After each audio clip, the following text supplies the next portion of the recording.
Yankoviç birinci olaraq yəni Qurban Qurbanovun heyəti baxacaq ki, komandası baxacaq ki, Yankoviç 90 dəqiqə oynamağa hazırdır və ya 70 dəqiqə heç olmasa oynamağa hazırdır. Çünki ən vacib sual odur.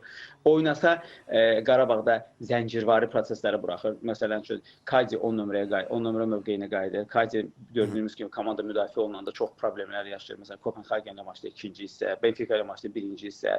Amma Kadi 10 nömrə mövqeyində olduqda o qədər də müdafiə olmaq məcburiyyətində deyil. Bu artıq bizim üçün daha böyük bir üstünlükdür. Digər üstünlük odur ki, Yankoviç Atletik Bilbao qapısına oturmazsa, Atletik Bilbao hücum eləməyə çalışanda o xəttlər arası qırıcı o faktor ola bilər. Yəni o bizim necə ki Nico Williams, düzdür, Williamsla müqayisə etmək biraz düz deyil, amma necə ki Nico Williams X faktorda Atletik üçün hansı ki heç nədən oyunu dəyişə bilər.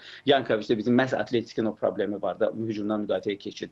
Onu eksploatasiya edə bilər. Bir şərtlə ki, Atletik hesabda öndə deyil və Atletik Qarabağın üstünə gəlir. Yəni Atletikin rahat olmadığı vəziyyətlərdə, yəni rahat olmazsa əgər oyun ərzində, o zaman Qarabağın şansları daha yüksək olacaq.